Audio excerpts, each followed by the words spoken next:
You're listening to Parasearch UK Radio. News, views and reviews from the world of the paranormal from across the UK and beyond.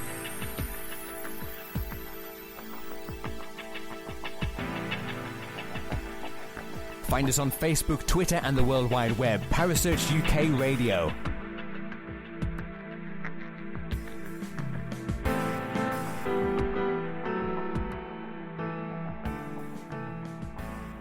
The views and opinions expressed by presenters and guests are their own and do not necessarily reflect the official policy or position of Parasearch UK Radio or its affiliates and sponsors. Listener discretion is advised.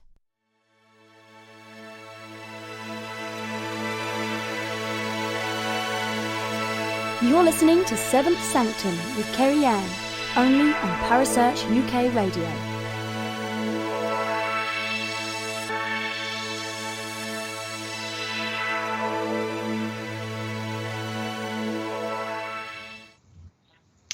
Good evening and welcome.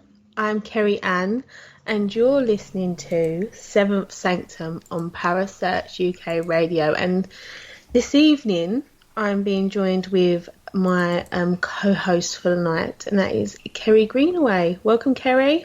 Hiya. How are you? Exhausted. So if I fall asleep, just shout down my ear or something, because it is truly an exhausted situation going on over here. I will be poking you with a really long stick. Okay, you poke me with a long stick. That's fine. Hey, do you know what? I've been looking forward to this show so much because I've been talking about what we got up to yesterday with anyone that would listen, and every opportunity I've got. And I think, you know, I've talked that much about it. I still want to talk about it. I had such a great time yesterday. I currently feel like I have no feet left. I'm now walking on nubs just because of how much we walked yesterday. But it was fantastic. The time went so quickly. And although we got into London about 1:00, it still didn't feel like we'd been there very long. So, but it's fantastic. We're going to talk about this evening. We're going to talk about everything we got up to yesterday, some of the absolutely amazing people that we met, and some of the fantastic places that we went to. So that's what we're going to be doing, aren't we? It most certainly is. We had so much fun. Oh, I haven't laughed so much. Obviously, we took it very, very seriously. Of course we did. It was a great day. Honestly, it was amazing. And we spent so much time. And to represent Parasearch UK Radio is something we took very, very, very seriously, because, you know, we really do want to start tapping into the paranormal community and really kind of network, like bridging those gaps and making it more accessible, so to speak, make people more aware of what's going on and what's happening in our communities, because it's there, isn't it? It is there, and everybody seems very secular, you know, like, I mean, they've got their own little groups and their own little paranormal community, and we, you know, part of the radio experience is you want to bring it all together. I agree. I do agree. And I think that's what we've got a great platform, amazing platform that we want to make the most of. And we love spending lots of time with guys and girls, with you guys, that have got similar interests, because we learned so much yesterday. Yeah, we did. It really was amazing. And to know that these places are just around the corner is in the UK, you know, being in the UK, when I look outside of the UK to the top 10 places that we want to go to, very rarely do I look in my own back garden and think of the fantastic places that we could go. And yesterday really opened my eyes to what's available to us. So we're going to start with where we started, which was at Liverpool Street yesterday, where we first encountered the Russell Edwards. Yep. Now, we'd previously spoken to Russell a few weeks ago in regards to the Jack the Ripper unveiling, his journey to unmasking Jack the Ripper. And it was a fascinating show. very, very fascinating. He's such an amazing. I don't want to use the term storyteller, but he gives such passion into what he's looked into that he really makes what he's saying, the story, so to speak, come alive, and you are hanging on to every single word. I think at one point the conversation dropped, and I think me, you, and everyone in the chat room was like, no! Yeah, it was like, oh no, right at that moment.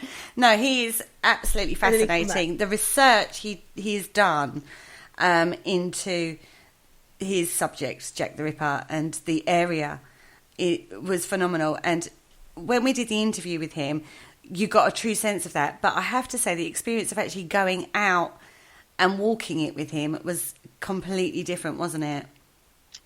It was. And I mean, we first started off, he took us to, like I said, we was in Liverpool Street, took us across the road, and the first thing he said to us was, he was so, I will say, this man is such a gentleman, really and truly. I honestly thought I looked deaf in the face yesterday, and he saved us from the strange man. I'm extreme. Yeah, I'm the extreme strange man. I know, bless him. He took us both by our arms and hurried. Nope, sorry, we haven't got time for this. He tried to save us from that situation. Me and Kerry coming from not London and not prepared for, where we live is so country and kind of, it was quite an experience. It's a little slower pace of life, I think you can safely say. A bit of a slower pace of life. I mean, crossing roads and stuff in London is like taking the death run, isn't it? Ourselves, we were hanging on to each other, and we were always so funny. And Russell's looking behind him, going, "What are you two doing?" And we're like, "We're trying to cross the road." He's like, "Oh, you're not used to it. Don't worry, you're used to it. You won't even batter your eyelid." But yeah, so he was an absolute gentleman. He really did take care of us yesterday, I will say that. And the first thing he said to us was that he really wanted us to experience not just an insight to the story, because he'd already told us the story and how he got to where he got to, but he wanted us to be able to step back in time and really get the feel of old London. He wanted for us to experience that for ourselves and kind of put ourselves in that era, and and then look at the story, at what could be plausible and what might not be, once we get a better insight, wasn't it? Oh, yeah. And he definitely did that for us, didn't he? I mean, literally, we met him and he was like, right, okay, girls, what can you see? I do that to my boys all the time, and I didn't realise how annoying it was until he did it to me, because I'm looking around going, what am I supposed to be looking for here? And he showed us the police station, didn't he? Yeah, that's where we started, wasn't it? Yeah, right where we started. And then Rose Alley as well. And he really wanted us to get an idea of the... I mean, I won't say the word that he had the actual term that they were called, but it would be where the ladies of the night would do business. Yes. And he took us down these alleys just to give us an idea of how closed off they were, but how close-knit they were. And if someone really knew these streets, how quickly they could get away. Yeah. As well. And it was like a maze. But he showed us, obviously, the police station, and then he showed us where one of the ladies that were murdered would have exited the police station down an alley called Rose Alley. And then he kind of took us down into this really old street where he said, this is what it would have looked like. The old street lights were there. Well, we have a clip of that. We have a little clip of that, don't we? When we started. So shall I play that out? Yes, I think we should. Okay, let's give that a little play. Now, I just apologise. This is my recordings, so I'm not a professional when I'm doing voice recordings. I have to work on this. So just putting that out there before we begin. Good afternoon. I just want to say where we are at the moment. We're on the corner of Artillery Passage. This is Artillery Lane, and over there you can see Gun Street. Now this is Artillery Passage. Still reflects how a 19th century gin joints were like back then. Yeah. And as you can see, a very narrow, actually in the dark, it's quite, I would say it's definitely nondescript. It actually stands out and screams old London to you. It does look it even now, because it's really quite narrow. It's got the old, well, they're not gas now, but they would have been gas back in the day, wouldn't they? The old lamps are still there, also done to replace them with electricity. And even down to the sides of each vendor. Yeah. This gives you a true reflection of what it was like back then. It does. It definitely does. I have to say, there's a lot more like little side alleys and stuff than I expected in this area. So you could sort of definitely get an idea that someone would be able to get away really easily. Yeah, if you knew your routes. If you knew where you are. Yeah, if you knew the area. Exactly. Where we're standing in front of is the old refuge. This used to house 300 of the poorest of poor.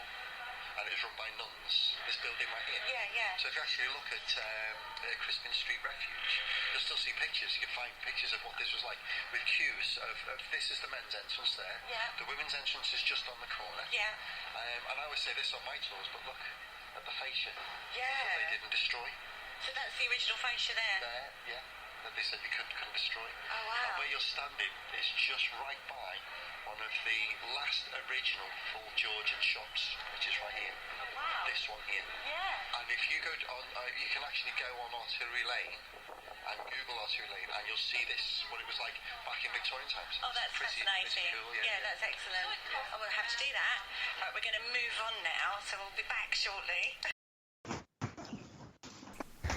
So that recording was one that me and Kerry actually took in the street with Russell down the alley. Not the alley, sorry. We'd gone through the alley at this point, and he'd now taken us down to a old, kind of untouched road. I have taken a picture of this, and I have put it on the Parasearch UK radio website. And it's really quite fascinating because the street signs are still the same, but they've obviously been changed, as in the names of the shops. The lamps, the street lamps are still there, but obviously it's moved with the times, but almost not.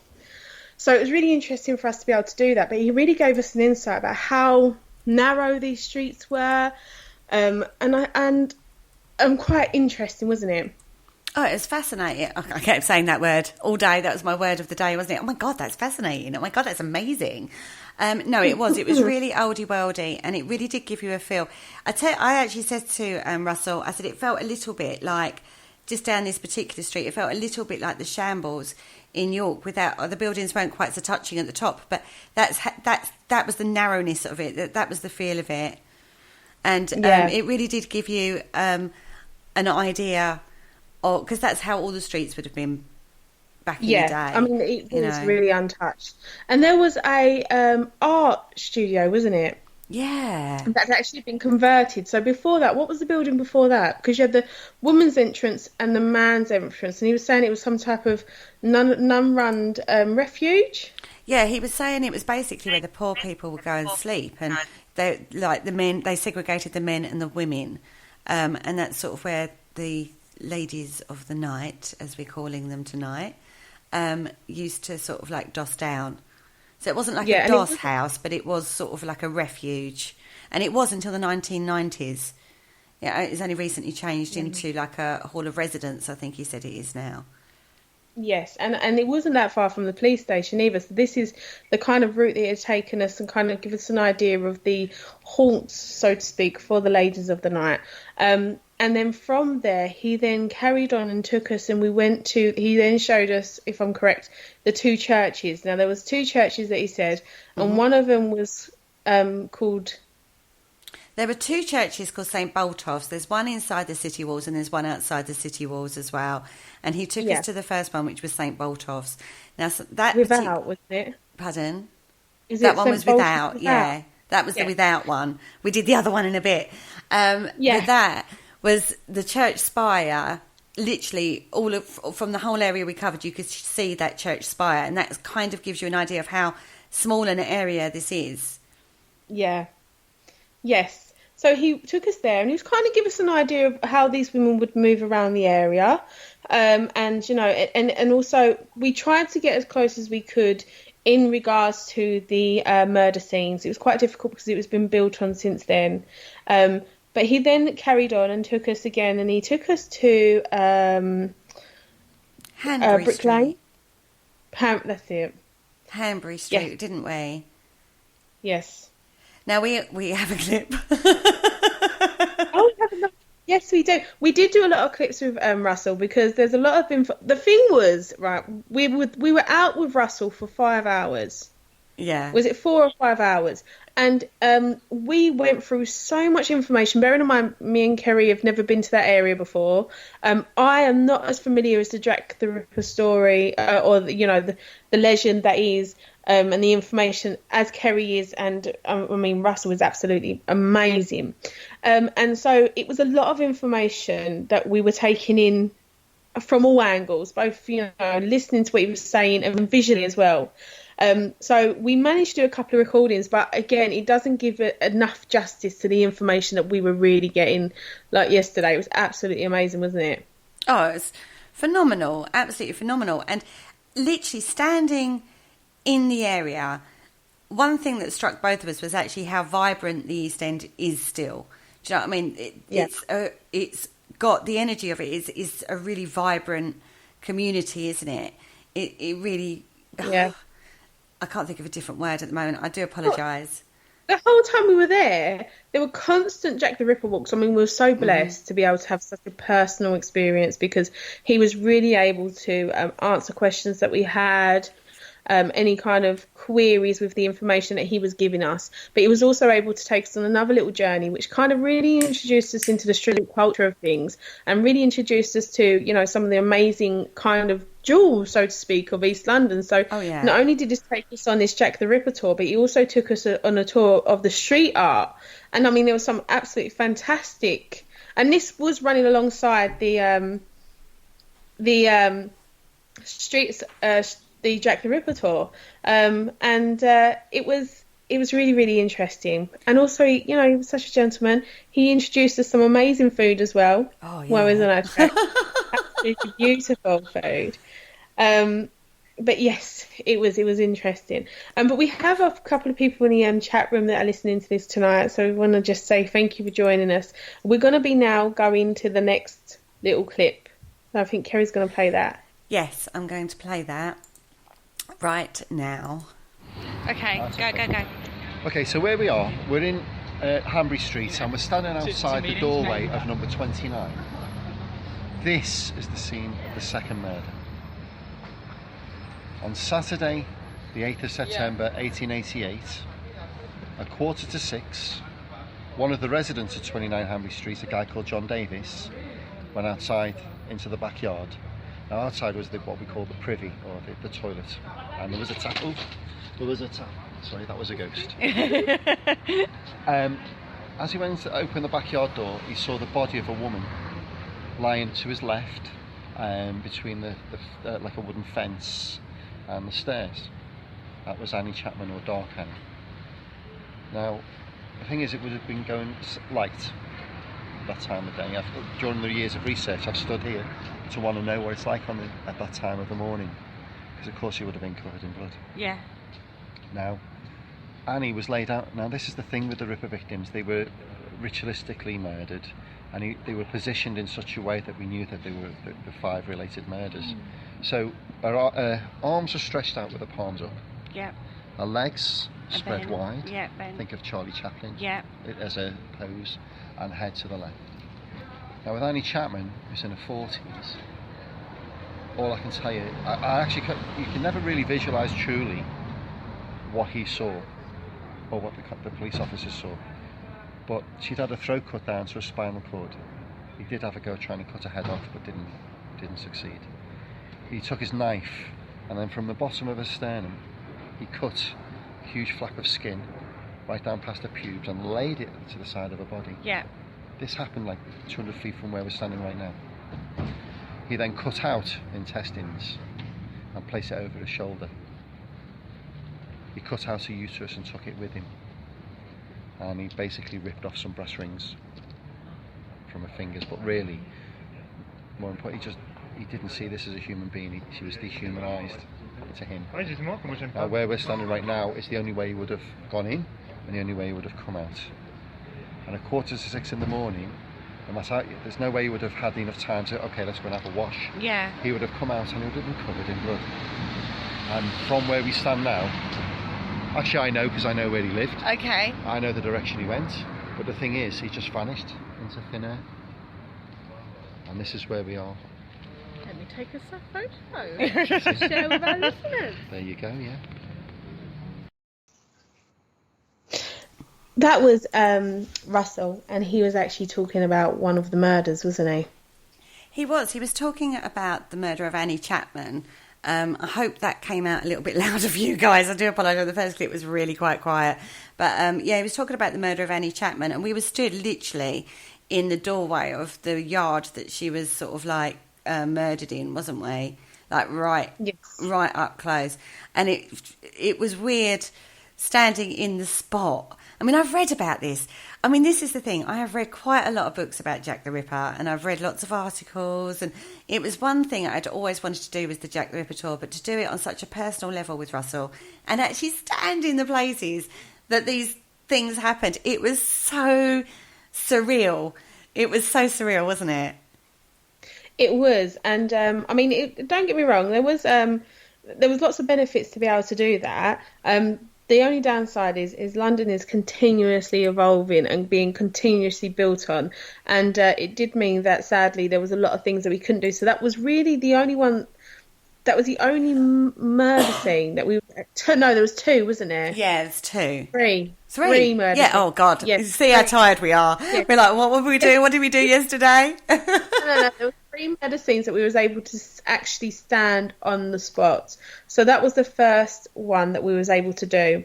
He then took us for some amazing food, street food. Oh, it was fantastic. He really did want us to actually experience East London. He did that for us. It was such an amazing experience.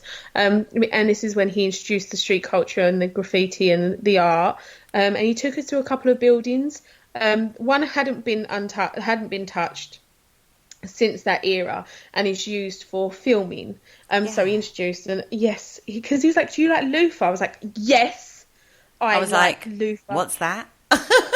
And then he said to me, "I've got a surprise for you." To which I said, "Is it loofah?" And it wasn't loofah though. It wasn't. But he did take me to the location of where there was some filming being done. And it was more to the fact that he wanted to show us this building that had been untouched. There was a couple of buildings along there as well, which was also untouched. Mm-hmm. I mean, he was just like, look, this is how it would have looked. This is how it would have been. You know, this is what the streets were like. You know, again, he just wanted to really bring home the experience of what old London town would have been. I mean, some of the alleyways smelt like old London. They did smell like old London, but you know, you kind of have to expect that. When in Rome. Yeah, you know. Definitely don't take little, pumps for shoes. Definitely don't do that. I mean, we eventually, we'll get onto it later, we actually did meet up with Ashley Knibb, and he made a good point of saying to me, "Why are you wearing these shoes when you know you're traipsing around London?" And it was definitely an afterthought. But yeah, it was still really, it was great fun. It was great fun. And then he took us to another location, which was the pub, wasn't it? Yeah, the 10 Bells. Yes, and we stood outside there. Yeah, stuck in our faces. Yeah, we were. And that was where we saw the other St Botolphs. Yes, it was. Yes. Was it? And this was, yeah. Or was it Christchurch? Oh, I've lost track. I tell you, I lost track. No, Christchurch. Yes, it was Christchurch. Sorry, yes, it was Christchurch. Yes, it was. And we had a chat. I mean, the thing is that we've not made it a secret that me and Kerry like to try. Well, we do. We work with energy and we see what we can pick up on and stuff like that. And we're really good working together. So when we are together, which isn't often on investigations or in that type of environment, we try to see what we can work out between us, because we work both individually. Kerry works really great with location, land and energy, and I work better with people. So together we're like a little power team. And he was really open to some of the suggestions and some of the feelings we had in them areas. He was really interested in what we could feel, and so he was really open to all that as well, which was quite nice, because it gave us a chance to work that muscle. Even if he was quite happy if we just had a shot. I mean, Kerry done something absolutely amazing. We're going to share. Oh so no! We carried on, and we went on further. So he'd now taken us to the location of one of the murders, which kind of was near a school, wasn't it? Yes, I think this was Elizabeth Stride. One that got disturbed. Yes, I think it was Elizabeth Stride. I got a bit confused along the way with murders because we weren't sort of following them in chronological order. We were sort of like dipping around a bit, weren't we? Yes, we was. And it did, like I said, it was a lot of information. So he kind of come in there. So he said, right, now there was a second murder. He got disturbed. He went on to another. He said, so I'm going to take you there in a minute, but I want to take you to where I think he lived. And I want to show you how he could have escaped without being caught. And this is what he did. So off we went. So then he said to Kerry, after seeing how we worked a little bit, he said, actually... Now, bearing in mind, not everyone necessarily agrees with Russell's theory. It's not one that we, what he feels he solved. And we have never come across the name before we spoke to Russell. The information is not readily out there. So, and we obviously wasn't expecting this question. Mm-hmm. And we've never been to Whitechapel before in our life. Never. I've never been there. No. He could have spun us around 3 times and went, okay, where did you come from? We would never know. We just followed him blindly, to be fair. And he went, right, come on then. So off we started walking. And he said to actually Kerry, do you know what, Kerry? Greenaway, not Kerry Ann, Kerry Greenaway, where do you feel we need to go? Now, this is where she hiked up her boots and stomped while we kind of bounced behind her trying to keep up. And we did a very good job. And she went on a march, didn't I? Back. Yeah, then we ended up down an alleyway, and then we can't get that way, so we tried another way. No, we can't get that way, so then we've walked the long way round, and she actually took us and stopped directly outside his house. She had taken us to where he lived without any of it, and he was gobsmacked. Absolutely gobsmacked at the fact that she was able to do this. Now, there was no subliminal message there was no indication. He stood well behind her with me, and we were talking about something completely different, and I think this is something that he was purposely doing so that she couldn't be influenced in any way. So we were actually talking about an interest that we have outside of the paranormal that we both share, which is psychology. And we were talking about the fact we were studying different types of courses. So there was no way that she would have been influenced. And as she stopped, he slapped me on the arm and he went, oh, she's going like that. And when he told Kerry how she did not backflip.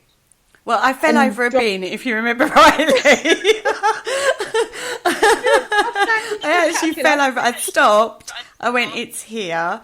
If we go any further, it's too far. It's here.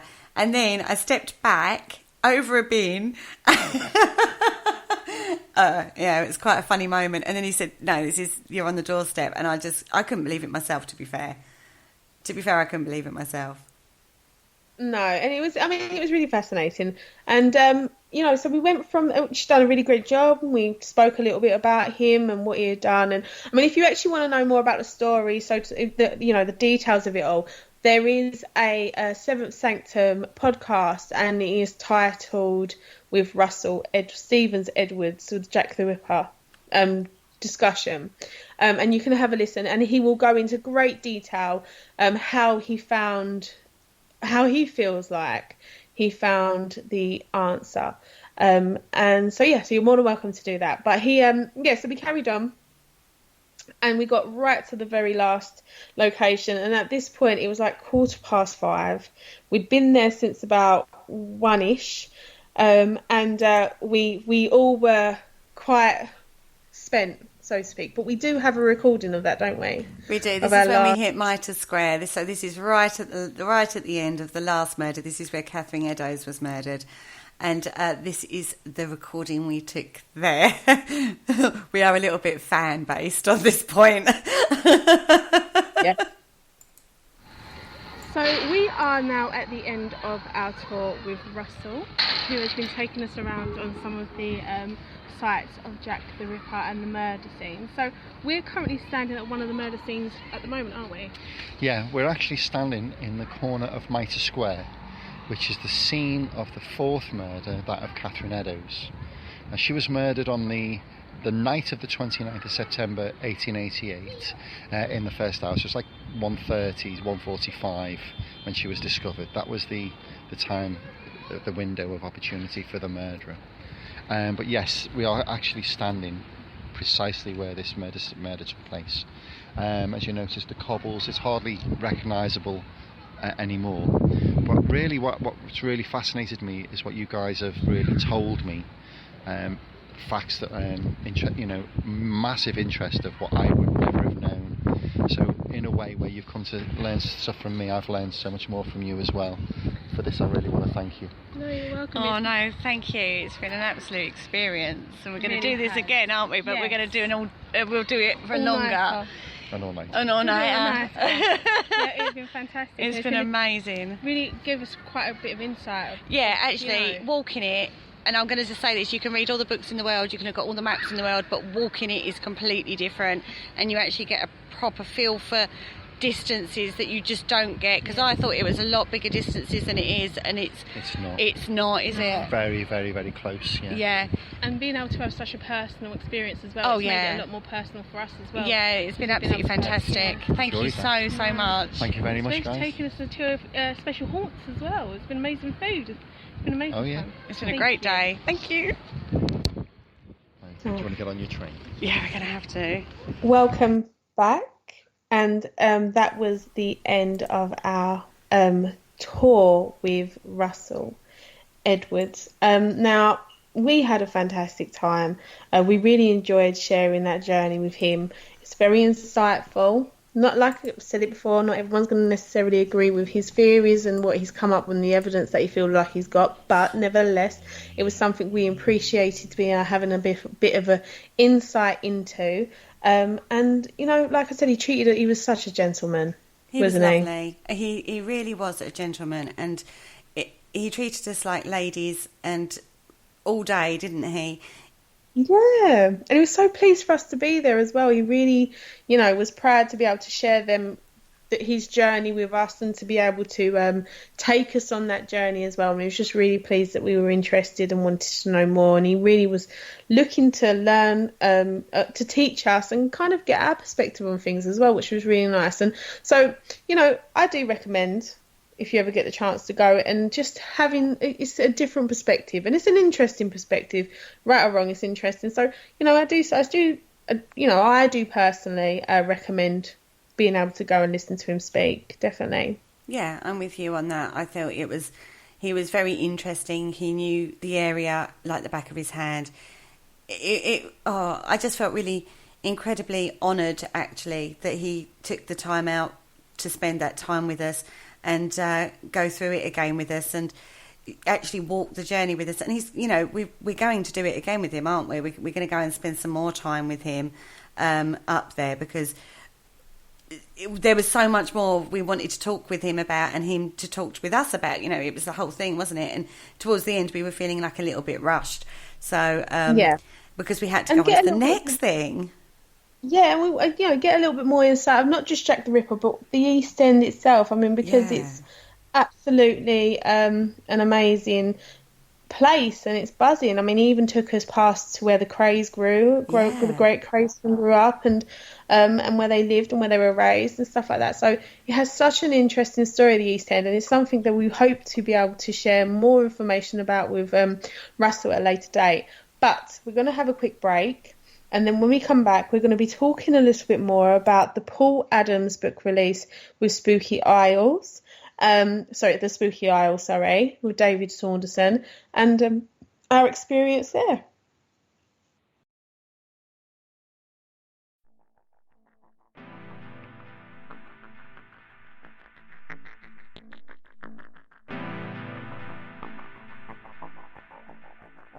You're listening to Parasearch UK Radio. News, views and reviews from the world of the paranormal from across the UK and beyond.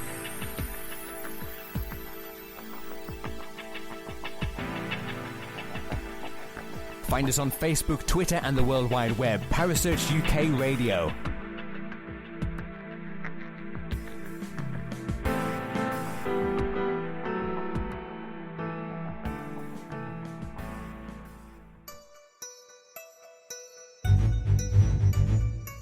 Join Kerry Greenaway and Jay Lynch for the Parasearch UK radio show as they share their paranormal news, views and reviews from the UK and the USA, with the help of guests from both sides of the pond. Will they agree or agree to disagree? Find out every Thursday at 7 p.m. Eastern, 4 p.m. Pacific, right here on Paramania Radio.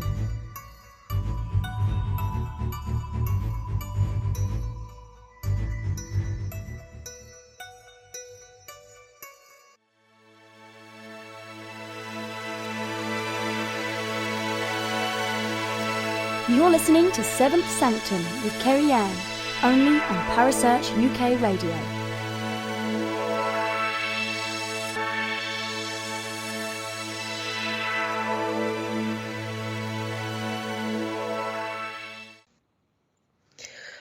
Welcome back. Thank you. So you're listening to Parasearch UK Radio. I am Kerry Ann and this is Seventh Sanctum.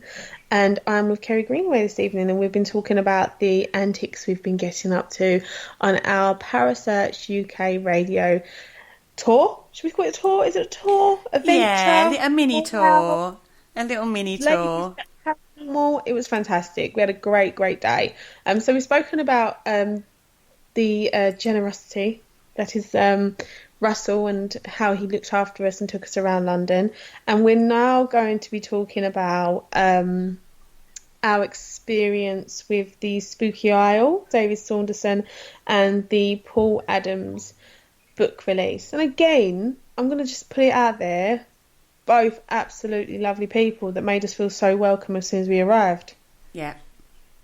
Yeah. They really did.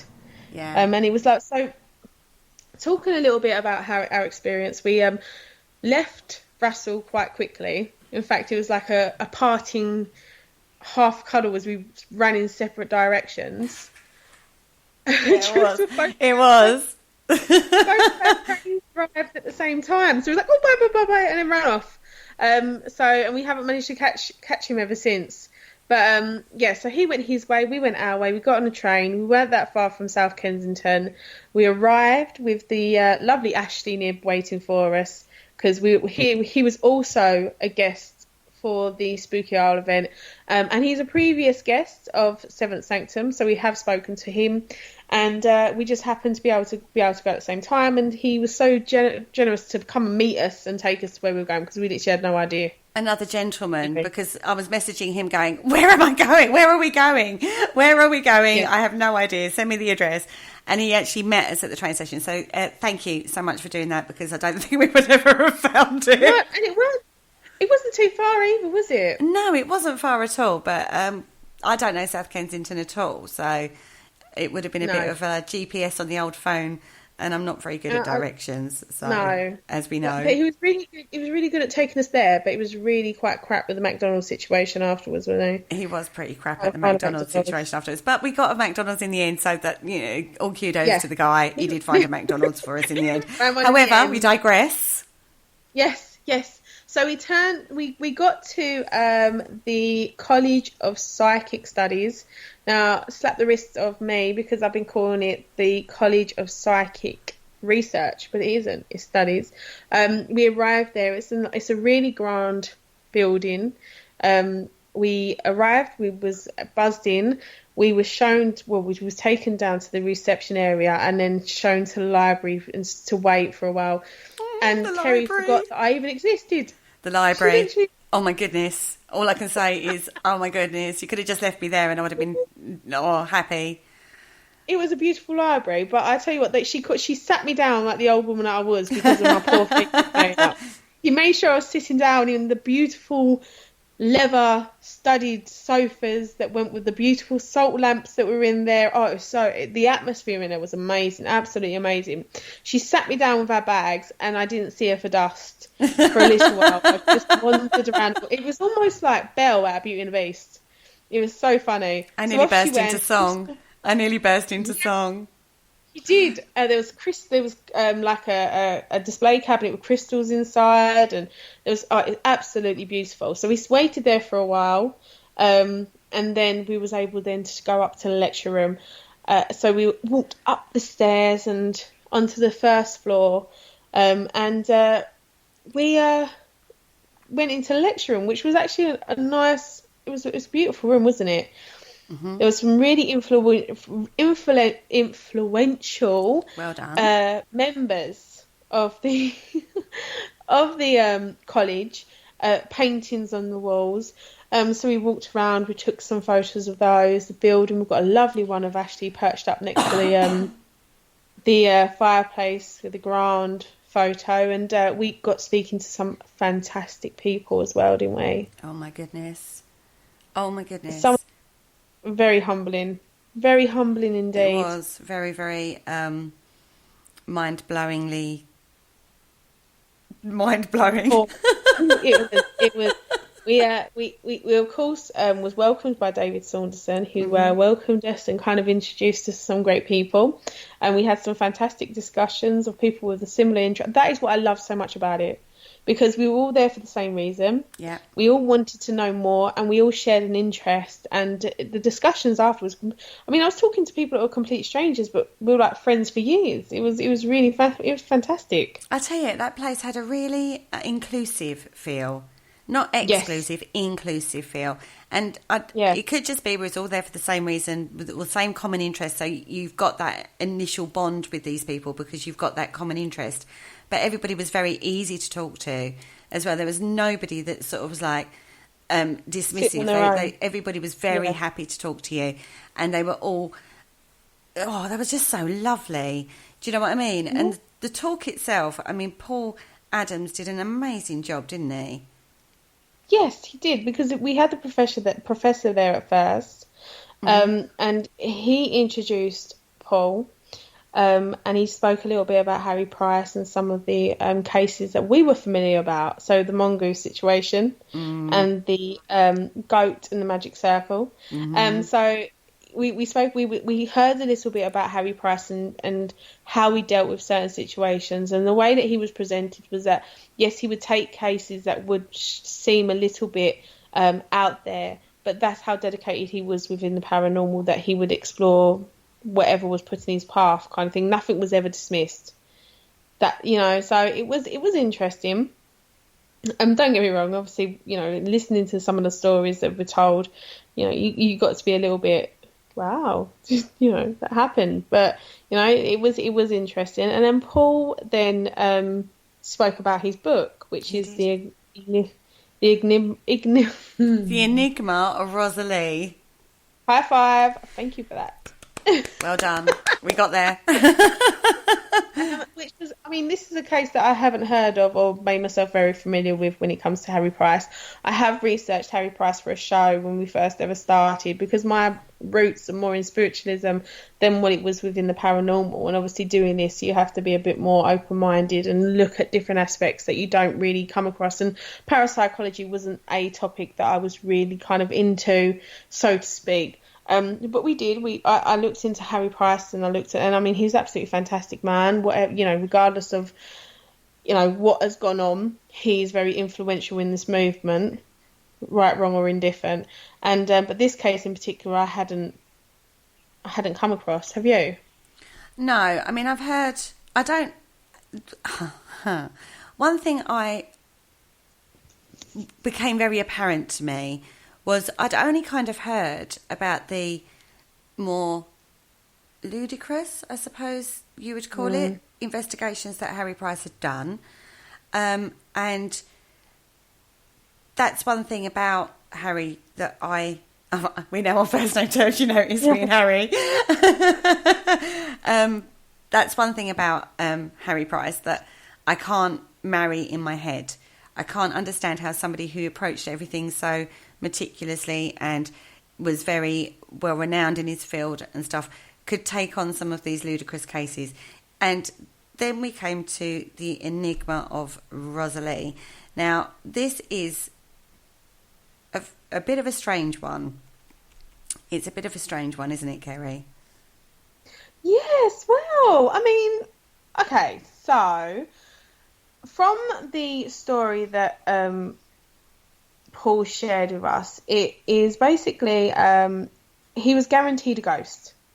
Yes. He was written to by a family who said, "We guarantee you a ghost." Now, the limitations of this was that he was welcome to come along and see this manifestation for himself, but he wasn't able to digress where the location was, the location of the building, the names of the people involved, just everything that could possibly identify anyone in any way, shape or form. He was never allowed to digress. So that was the limitations of it. He said, "Yep, that's fine." He went along. Now, Paul showed in quite a lot of detail, the layout of the room, who was involved, where they sat. The fact that Harry then did the normal kind of thing where he would like seal off the room and put stuff, the cornflower down and stuff like that to make sure that nothing was tampered with. And it turns out that there was a woman there who had lost a 6-year-old daughter. And they were saying that when they were doing a seance, they was able to bring forth the manifestation of the child.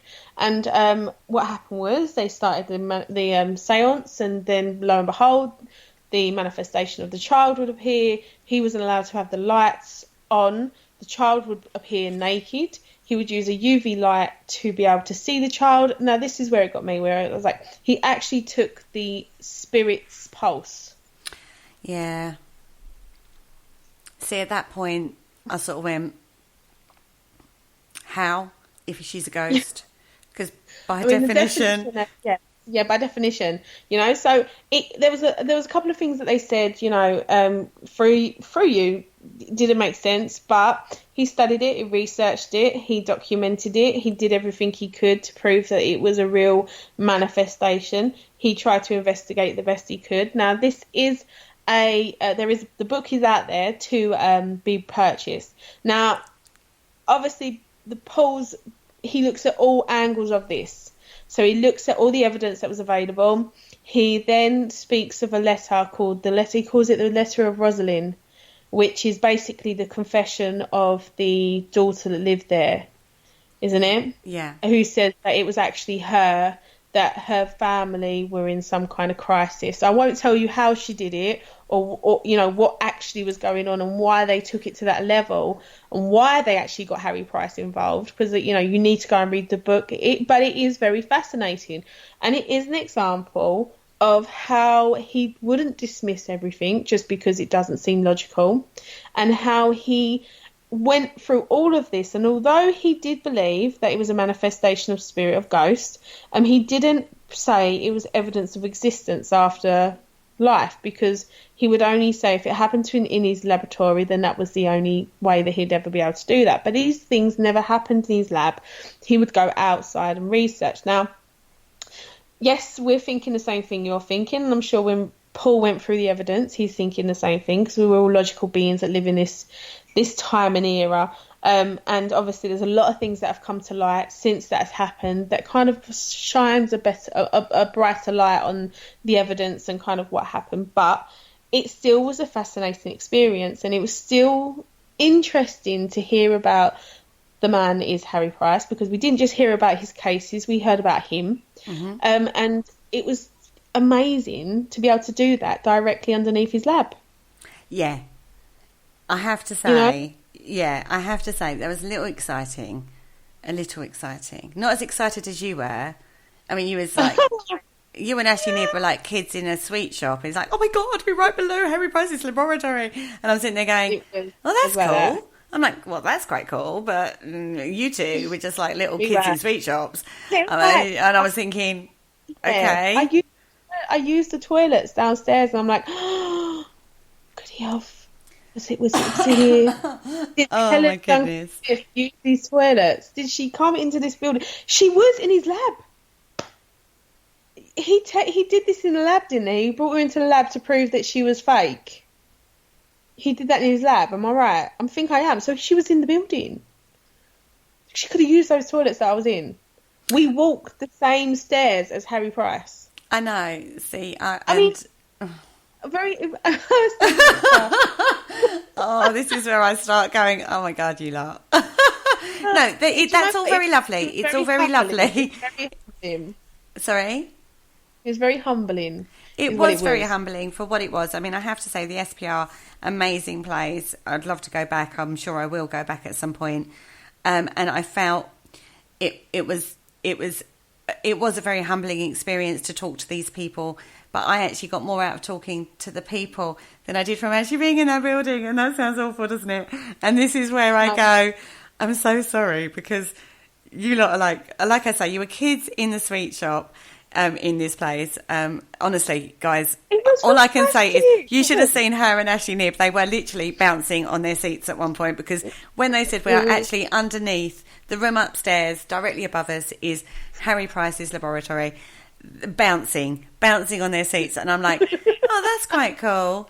And then and I'm like, calm down. I mean, there was some fantastic people there as well, though. So we had the professor that we spoke to. He has got some fantastic ideas that he wants to start looking into, and hopefully us as a station will be able to support that and be involved in that. That would be fantastic. And so that's what me and Kerry are hoping to be able to get Richard and Andy involved with, and try and make beautiful things happen. It is something that I've been wanting to do for a long time, Harry Price related. I've not kept that a secret. I've been persuading, although Richard has agreed, and kind of getting every guest involved so far. Wouldn't it be a good idea? Like, yes, I want to do it as well. I was like, we've got to make it happen. So, I haven't kept that a secret. So, hopefully we can make that happen. Mm-hmm. But I would say, as an experience as a whole, with the Spooky Isles, they are fantastic. They offer lots of different types of talks and stuff like that. They've had people like David Farrant there, and I would say, and we did meet a man at the end, because we were networking at the end and kind of letting people know about the station and what we do, and that we're available if we can support them in any way with things that they've got coming up, because that's what we do. And we spoke to Ashley Thorpe, who was the artist behind the actual cover of the Rosaline book, and he has actually made a film, and I would love to get his trailer, because I want to show that to everyone. It is the most, I could never explain it to you, but if you imagine a silent film meets film noir, but with voices, and just like, and it's almost like very Tim Burton. It reminded me of Frankenweenie somewhat. It's really strange, but it was absolutely amazing. It was really, really good, wasn't it? I have to say, I was took aback by the quality of that trailer. If that is this is going to be a film. And it's not like a normal film, though. It's not like a normal film. It's like an animated film with actors. Normal people. It's so strange. It was so strange. But it's about Borley Rectory, and it is going to be awesome. And if we can get hold of the trailer, we will. Do you know what? I'm going to try and find it if I can. I'm going to speak to Ashley Thorpe, see if we can get that and share that with you guys, because honestly, literally, how you're imagining it right now is not like it was better than that. Can't explain it. We can't give it justice. We can't give it justice, because the artistry that has gone into this, and I'm not talking about with the facts, but the actual drawing and the way it's been put together. I mean, it was so atmospheric, wasn't it? It was. I mean, we got the opportunity to be able to. And the reason why he was there was because obviously he had done the art. He had actually painted a picture which was used as the front cover, and it's absolutely beautiful. Kerry has got the book herself. So what? Of course, I got the book. I mean, Kyla, yes, I will send it to you. I know. Yeah, I cannot. I've got a feeling, Kyla, that you are a Tim Burton fan just like me. And I hope I'm right. And it just had this air of Tim Burton about it. So instantly I was in love. So Ashley Thorpe has just connected with me. I'm going to message him right now while we're talking. Oh, yes. But yeah, so we had that. And we managed to speak to him, and he's quite interested in actually coming along onto the show. But we did meet a man there who just was a guest, and he'd come to a couple by himself. And he just felt so relaxed. He was able to talk to people. He was quite open about how he had come into the movement and what he was interested in. And he was really open to other ideas. And it was really interesting. And really, that it was Spooky Isle is kind of captured in that moment. It doesn't matter if you're going with friends, whether you're going by yourself, you don't feel like a stranger. You feel like you're part of a community in that room, and you can quite happily move from person to person, have an in-depth conversation, and then move on to another conversation with someone else, and it continuously rolls like that. And we were quite fortunate to be able to talk to some amazing people that we wouldn't necessarily have spoken to. So I would highly recommend a Spooky Isle event if you ever get the opportunity or you're invited to one. And Paul Adams, he's got lots of books. If my memory serves you right, he has a book with Peter Underwood as well, Borley Rectory. And Eddie Brazil. Yes, Eddie Brazil was there last night as well, wasn't he? And he's going to come on and he's going to do an interview with us as well. I'm just sorting out dates with him. Honestly, Fantastic. We have got some amazing interviews coming up with some of the people that we met at this event. And they're all amazing investigators, paranormal, parapsychology kind of people in their own right. And they've written some amazing books. I mean, God, I could have spent a fortune on books last night. I had to restrict myself. I was so upset. I was so upset. No, but I thought there would only be one book on sale, but there wasn't. There was a few, wasn't there? And it wasn't just. It was about Harry Price, focused on Harry Price. But the Borley Rectory was quite apparent as well, although they didn't talk about it much. It was mentioned a few times, wasn't it? Yes, it was. I mean, it was an overview of Harry Price. So it didn't just talk about that one case. They really did want you to get a sense of who he was, to kind of see why he took this case on. I think that's the process of it, like his thought process and how he went about and what kind of cases he would take. The way he done it was very, he was strict with himself in the fact that his conditions were kind of very.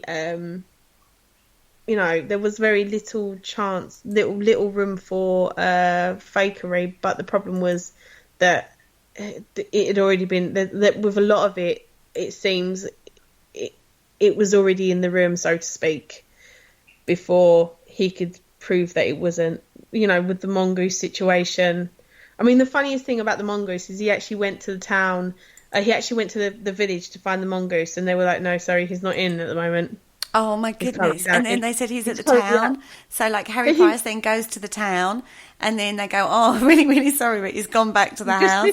And so he goes back to the house, and this goes on for a little bit, and then they go, "Okay, well we've pinned him down, the mongoose this is, but you can only talk to him through a brick wall." And I'm like, really? Why bother? and Why bother? The verdict from that was that he couldn't predict the future, but he could talk, so but then again, they shared these stories to kind of give an insight to the man that was him, and he was a really complex person because he was kind of very scientific, dismissive, so to speak, but then he was not dismissive on things that you'd think should be dismissed. Yeah. So he was very a complex character, and like I said, right, wrong or indifferent, a massive influence on today's paranormal society and community and the way that we investigate. He is a massive influence. So yes, that was our trip in London, and I hope you've enjoyed listening to it as much as we enjoyed doing it.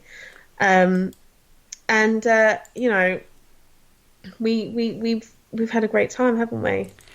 I can't explain the day we had. It was awesome. Absolutely awesome. And a big shout out. Thank you so much to Russell Edwards, to David Saunderson, to Paul Adams, to Ashley Knibb, to, oh God, how many other people? Spooky Isles. It was just so welcoming, so amazing, so fantastic. So thank you guys. It was awesome. Yes, and we are, it is something we enjoy doing. So if there is something you have coming up that you want to be reviewed or covered in any way, then we suggest that you contact Richard Clements, Parasearch UK Radio. You can do that through the like page, and let him know what's going on. And we have lots of presenters in different areas, and it would be great to kind of be able to do that and cover, what is going on in our community, in our paranormal community, because there is so much out there and so much information that is available to guys, but to guys, but it's just not accessible because people might not know about it. And, you know, this is a perfect platform to be able to do that. And I hope that we've what we've done justice. We hope that we've give Russell Edwards justice. And, you know, Paul Adams, a fantastic author, fantastic researcher, same as Russell Edwards, fantastic researcher, regardless of what they've written or spoken about, the research that goes into this, you know, it takes up years of their lives they you know, give to this. Yeah. And they make such a huge sacrifice to really kind of understand complex and situations and people, just so that people, so the likes of us can have a better insight of what we do. So, you know, yeah, please, you know, if you get the opportunity to go along to any of those things, have a look. I think we've shared the link to be able to purchase the book on the Parasearch page, haven't we? We will do, and we're going to share the link for Ashley Thorpe's YouTube channel, which has got the trailer on it as well. He's just informed me of that, so I'll share his link. And we'll share the Spooky Isles group as well, because they run amazing events, walks, they do film nights, they do talks, they do all sorts of things, don't they, as well? Because they've got because I mean, they've got lots going on. Again, a Seventh Sanctum guest is David Saunderson, from previous show. And so if you want to know about what they do, more about what they do, feel free to have a listen. And it's on a podcast. Feel free to go and have a look. Everything we've spoken about this evening has either been a show or will be a show. So keep tuned, guys. And we'll put out the events as soon as we get availability for them. But have a watch at that trailer. Everyone in the chat room, please do that. Would love to know what you think. What kind of feel you get from it. I really am going with a Tim Burton film theme, kind of feel, energy off of it. But I could be wrong. So I'd love to know your input. And share it with your friends as well. Really share it about. Because I tell you what, there is not anything else like that out there. Is there? No, I've never seen anything like it. And I was blown away. Well, thank you very much for everyone that listened tonight. Really thankful that you come along. And like I said, I hope you enjoyed us talking about what we got up to as much as we really enjoyed doing it. And I'm going to say good night. And I'm going to say good night. Thank you, guys.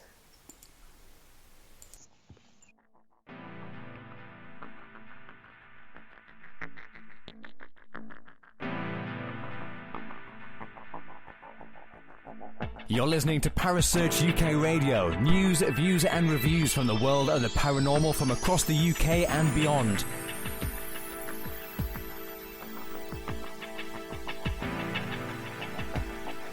Find us on Facebook, Twitter and the World Wide Web. Parasearch UK Radio.